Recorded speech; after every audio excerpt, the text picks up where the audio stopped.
Hi guys, it's Jimmy, and New Year's Day, just after 8:30 in the morning, and I thought I'd come outside. It's a nice day.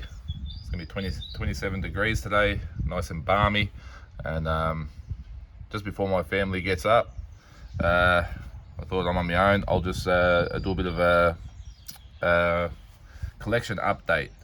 So, actually, someone asked in the comments about when I'd do one. I thought it's the first day of the year. I thought I'll do sort of the core collection. I'll do Amiga, Rolex, and AP.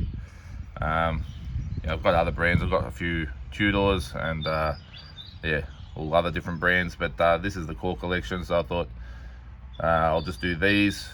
There's still over 30 watches, so it'll be otherwise it's going to get a bit too long, bit too much. So I've dug up all the watches. Some are in the safe, some are put away, some they're all over the place, and we'll go through them. I think we'll start with my Amigas, and we'll go from there. Okay, you're gonna hear some birds singing in the background, but it's quite a nice sound, so something different. So I'll start with my grandfather's watch. So it's a 1950s Amiga. Yeah, so that beautiful Art Deco type case.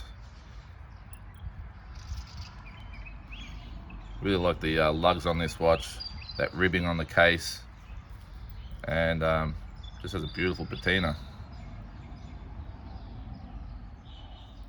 Unfortunately, it's very small. They're only about maybe 34 millimeters. Haven't actually measured it. Still on the strap, well, the last strap that he wore it on, which I remember, I think even as a teenager he was still wearing it.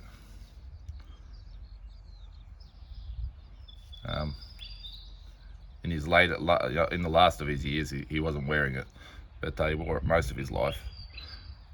Anyway, so there's that piece right there. And I'll follow that up with another family piece. My father's Amiga.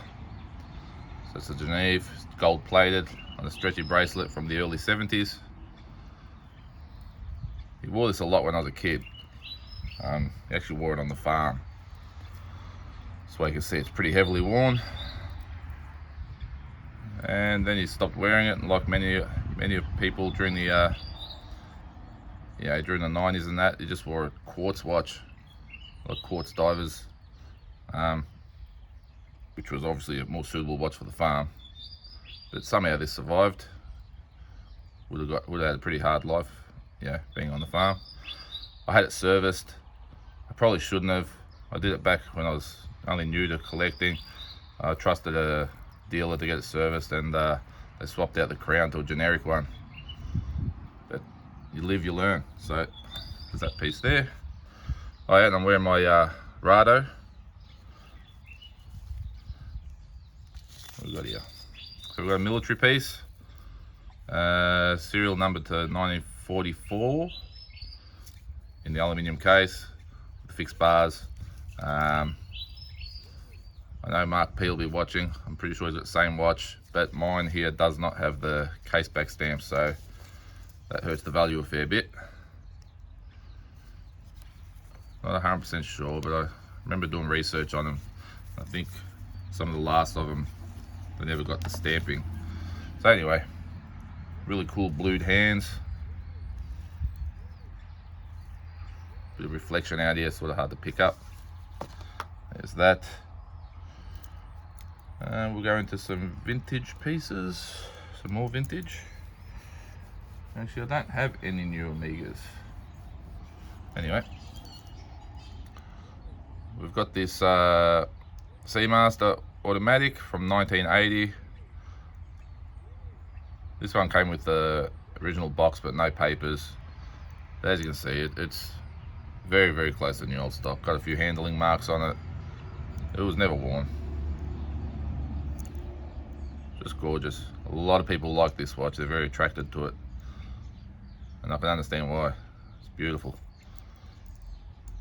Look at that. Got another one from 1980. It's an automatic Speedmaster. Got that unique shaped case. Really cool, different bracelet. So it's got a Mexican bracelet, stamped Mexico. As you can see, it's got the Spanish day wheel. And yeah, so this one was sourced out of Mexico. Very cool. Beautiful patina. Apologise for the truck in the background. So there's that. Then we go to this year's favourite, 1967 Amiga Speedmaster. Obviously this was just in my last video. Yeah, just since the day I bought this, I've enjoyed it. I really have. This is one of those ones that's never ended up in the back of the safe unloved. It stays out quite a bit and gets put on the wrist every so often. Even worn it on the farm a few times, which I try not to do anymore, just in case for, yeah, get water in them. Alright, the next one is this one. This is a new old stock 1968 Speedmaster. It's a transitional one. The stuff that stays in the safe, I'll keep in the coffins, and you know, they're cleaned, and yeah, to stop getting any handling marks or fingerprints, I just keep them in these. So I'm not, if I start taking them all out, it's going to be kind of a bit of work cleaning them all to put them back. So anyway, you can see that it is a beautiful condition watch. It retains the original bracelet in perfect condition.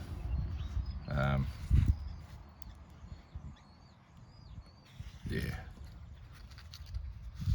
this is a real grail piece. So lucky to have got my hands on it. The guy I bought this off, he also had so this is a 68 transitional, so he's got the 861 movement in it, but with the long index dial and the applied logo, so it looks like a 321, but it has the first of the 861. So this is the last of the 861. Sorry, the last of the 321. And he actually had one of these in new old stock just like this, but he wouldn't part with it at the time. So I missed out. Would have been awesome to have the two in new old stock edition, but at the same time I enjoy wearing this one. There's a thing about collecting when you get to a certain stage and you get past sort of 10, 15 watches. I don't know if you guys are the same, but you tend to just put them away, and you know, you wear the same handful of watches, and the rest, you know, you take out to have a look at once in a while, but yeah, they don't see any wrist time. This one, for obvious reasons, I don't want to change its condition. It's only got one little chip missing off the chronograph hand, one little chip of paint missing, but the patina is perfect. Just a gorgeous piece. I'll put that one back in the box. And let me see. That's all the Amigas. Well, it's there's a couple others, but I couldn't be bothered finding them, and they were, yeah, not as significant. So there's actually one more that belonged to my grandfather. It was a quartz piece from the 1980s, but I won't really worry about that. I couldn't find it right now.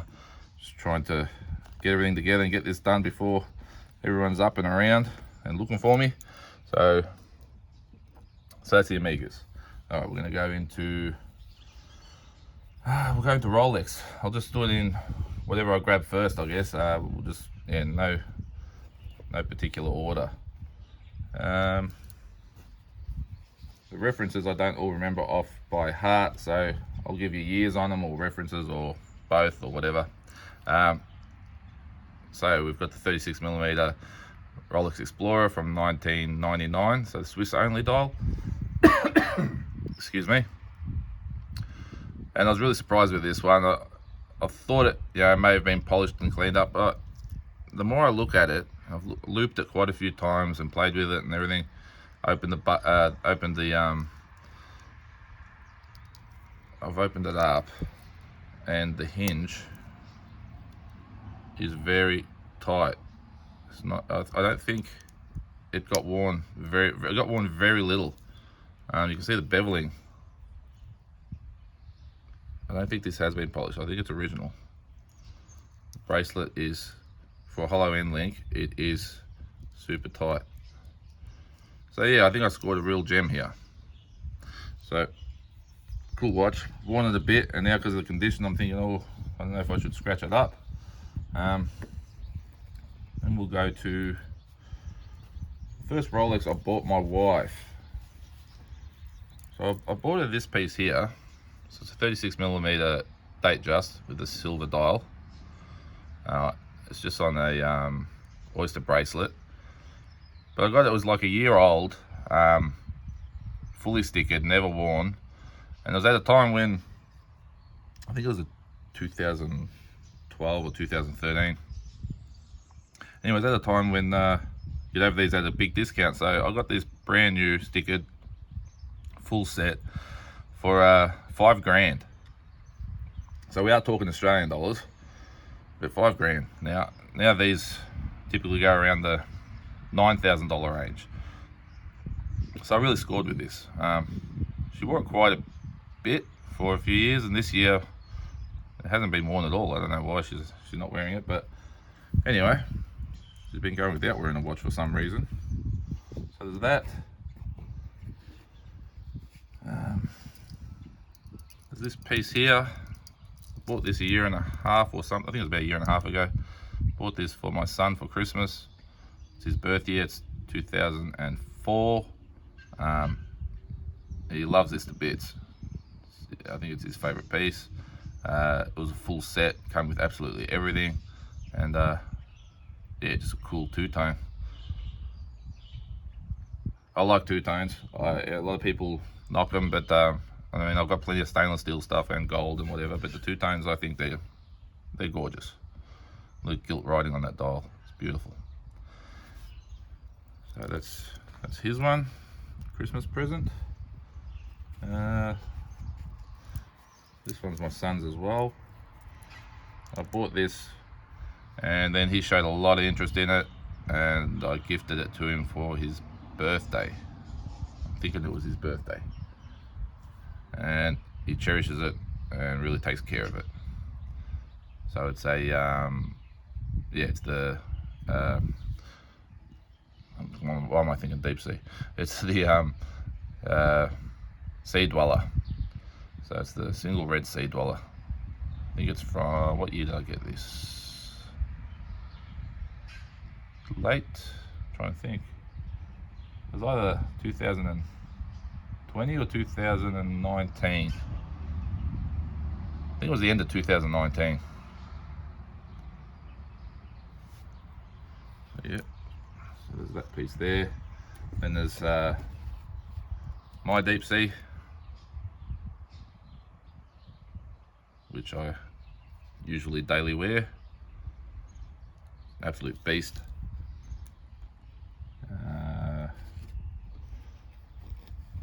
My gold sub. Yeah, any chance I have, you know, if I'm heading out, this goes on. It's made me forget about some of my other pieces, to be honest. And a few vintage pieces here. So it's a 5513. No, sorry guys, the sun keeps coming out and then going away. You get a bit of sun right there. So it's a 1967. Meters first, the first of the matte dials. What else? Another 5513. This is, I think it's a Mark 5. It's a Mark 4 or Mark 5.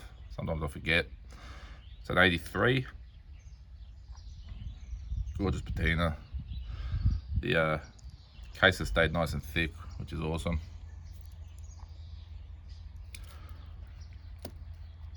We'll go through all the 5513s. There's one more. So this is a 1978. That's a Mark 1 dial. Probably the most desirable of the maxi dials. Well, this, and then I think second is, or the comparable is the Mark III with the lollipop indexes. They're really huge, they look cool. I've been looking for one for a long time, haven't found one yet. Well, you find them, but I'm trying to find them locally. I don't want to buy off Chrono or whatever, not vintage stuff anyway. And my overall favourite, that's my 1966 Gmt Master. So gilt dial. Let's try and get a bit of sun on that thing. Anyway, unpolished. Yeah, it's what I call a perfect vintage. It's been worn, but it retains everything original.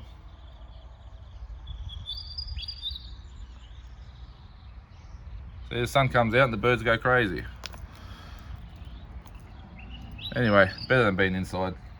What have we got next? My wife's Daytona. Look at that dial.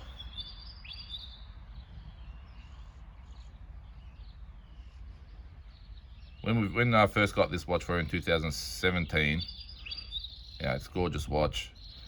But yeah, there's only so many people that would comment on it. Now it's become one of those hype pieces. Anywhere you go, people go, wow, it's amazing. You know how hard that watch is to get? Well, just a short time ago, it wasn't hard to get. It just cost a lot of money. That's the only thing. But it is a gorgeous watch. I like wearing it, if here and there if I can be bothered. I wouldn't wear it out, but sometimes at home. I've still got a lot of watches to go through. So this is a 1977 Daytona. So it's a 6265. I got this with, it's probably a 90% full set. The main thing is it's got, purchase papers and all that stuff. It's pretty cool. And a very unique dial. If you look here at the 19, there's a dot. Now, I've been, trying to research that, and the only thing I could find is on one of the Instagram pages I've been following is oh, there goes the case. In a second. Anyway, yeah, like I said, they're like a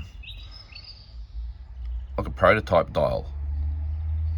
It had something to do with I don't know, it had something to do with timing anyway. But anyway, I'm not 100% sure, but it's just, yeah, it's a cool watch. It's got all its service receipts and everything. It's not an aftermarket dial or anything. It's the original dial. It was last serviced by Rolex in 2013. I've got all the previous service receipts and what was done to the watch. It's had a new crown. It's had the plexiglass changed, but dial and hands are all original. Bracelet's the original one. So yeah, it's done well for what is that, 43-year-old watch. So just trying to slide that in there.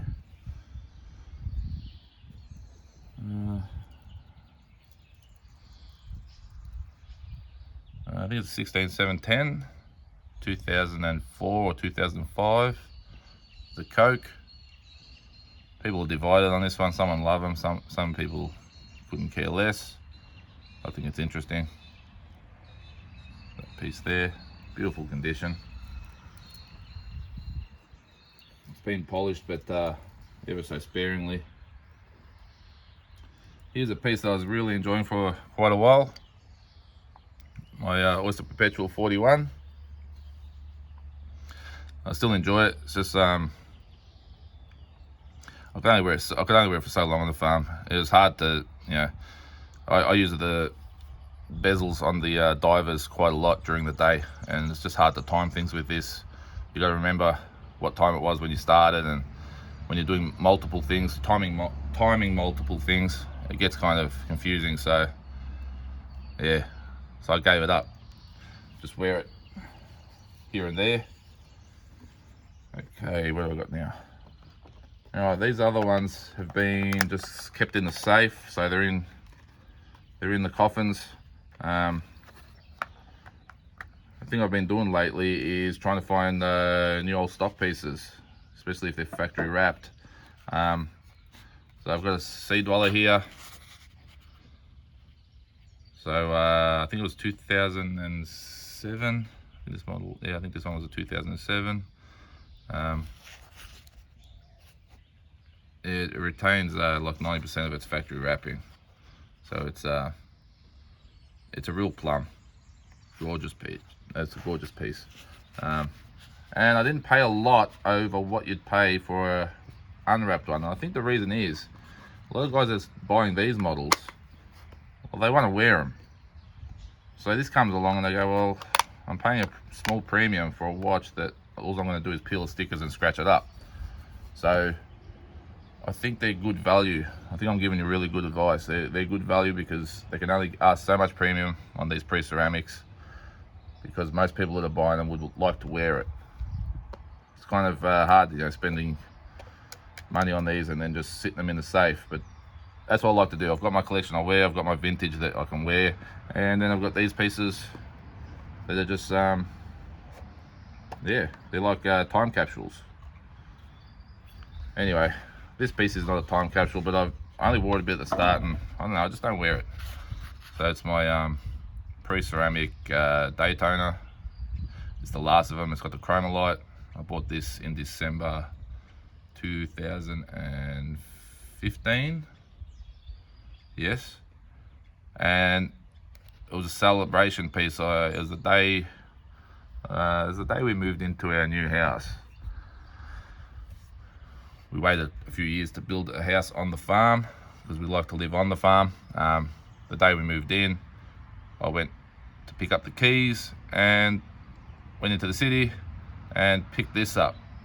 Now, try and do that nowadays. Try to organise to pick up a Daytona on a specific day when you want. It ain't gonna happen. So that was quite a good day. What's that there? Well, this video is getting long. This next one is one of the biggest hyped watches out there, and I don't even bother wearing it. So it's the Hulk. They're getting that much hype now, and the kind of collector I am, I feel like sometimes if you wear these or the stainless steel Daytona, it's like you're like everyone else out there that's just desperate to have this bloody watch. It's getting to the point of being ridiculous now. So that's why I like wearing my gold sub, because no one's chasing that. Partly because it's so goddamn expensive, but you know, you want to walk into the AD wearing one of the hyped up watches, yeah, maybe they'll think you're so cool and so great, and they're going to throw you another piece. It's all bullshit. And I've only been collecting, like serious collecting, since 2009, and so much has changed. Yeah, it's become a real, full-on status thing. It's crazy. I know a lot of guys my age now that have come in late, yeah, they're straight onto the hype shit, to the point of, I'm just going to buy all this other crap to try and get one hype piece. It's ridiculous anyway, but that's why I just put these away now. I'm not going to sell them. I'm not interested in the profit margin. I'm not doing it for that reason.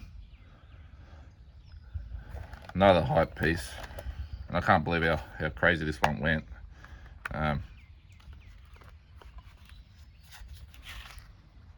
So that's the Pepsi. Wore it a little bit at the start. Same reason, it's just gone away now. So I don't, not interested in wearing it for that reason, just to show that I've got that piece. So like I said, I wear my gold sub.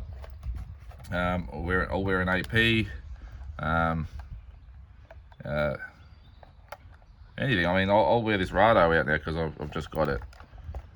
The last time I went into the authorized dealer, I was in my farm clothes, so I was wearing farm boots and all that kind of shit. And I walked in there wearing a Seiko, believe it or not, and I was looking at the Tudors, their Tudor range, because at least there was something to look at there. And I noticed the guy that was sitting there, he was getting served. He thought he was Mr. Fancy Pants. He was sort of looking me up and down. And I thought, buddy, you know, you're looking at me off face value like that, like who's this bum in here? I just had a laugh to myself. I could be comfortable wearing a Seiko in this shop. I know who I am, I know what I can do. I don't need, you know, their acceptance. But it's just funny, that's what I mean by it. It's brought some real shit into the game. But that's my shorthand. So it's 39mm Explorer. The shorthand, this is 100% factory wrapped. And I'm just, yeah, these are the pieces that I'm happy that I've got them. I don't wear them. It's the pride of ownership. They're in my safe. I know I've got them. And I'm going to keep trying to get these kind of pieces and put them away. And yeah, this collecting game, if it keeps going in many years to come, when my kids have got these, hey, if they're interested in it, if they're interested in the hobby, we'll see. I know my son is. These will be awesome pieces to have. They will become vintage one day, and it'll be a brand new vintage piece. So there's that. What else have I got here? This is another factory wrap piece. Sorry this is taking so long, guys. Here you go. So I like to call these a blackberry. No one else does, but I do. So it's full black ceramic Gmt Master 2. This one, now I'm starting to forget the years. It's a 2010 or 2011. It's fairly early. Absolutely factory wrapped. Just so cool, full set. I better start hurrying up. Next piece I bought about 2 years ago. Back when I used to tell them leave the stickers on them, and they would. It is a two-tone Daytona. I think the most desirable dial in the two-tone. Now, in another, it's only 4 months away, this is finally getting gifted to a family member. And is that person going to be surprised? Because they don't have a clue. And it's still all wrapped, so this family member gets to peel it all off and enjoy wearing it. So yeah, that doesn't have to sit in the safe much longer.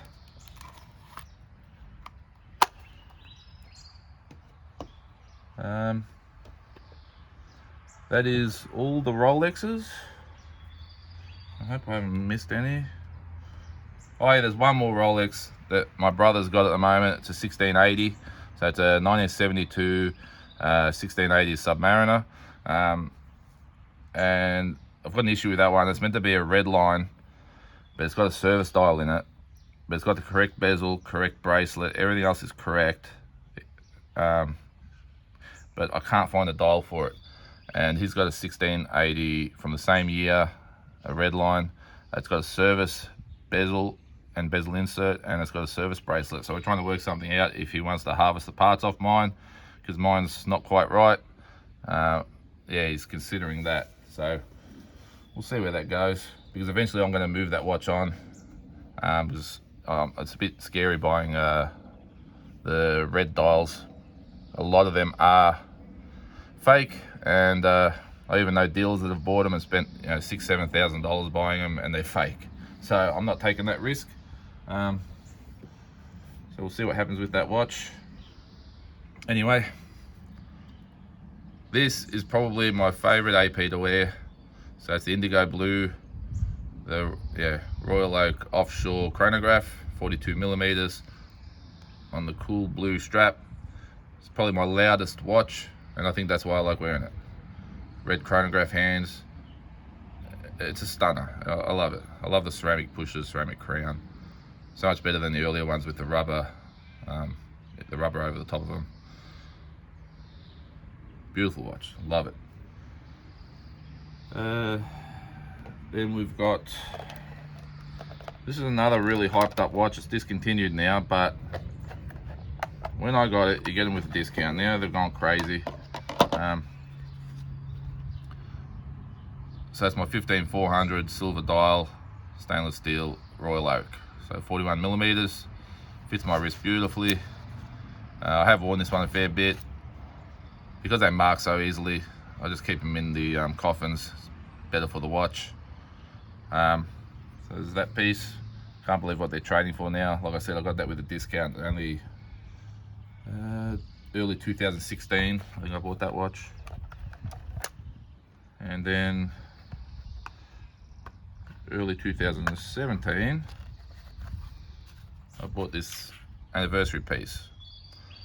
So it's the chronograph version in the 41 millimeters. So Royal Oak chrono in yellow gold with blue dial. And I got this at a discount as well, early 2017. So I bought this for my 20th wedding anniversary. Sort of doubled up. It was 20th wedding anniversary, and I turned 40 that year. Same deal for my wife with her gold Daytona, which she also got a discount on, and we picked both watches up at the same time. So those times are gone now. It's hard to do that. I hope they come back one day, because it's getting a little ridiculous. But yeah, I think that's I hope I haven't missed anything, guys, because I had everything spread out. I think it was well over 30 watches. I don't even know how many exactly it was, but that's why I just stuck with the 3 brands that I mainly love. I love all brands. If there's something that looks good, that's all it takes for me. Yeah, hope you enjoyed it, guys. Have a happy new year. Let's hope that this year is far better than last, and we keep moving forward. All right, bye bye, guys.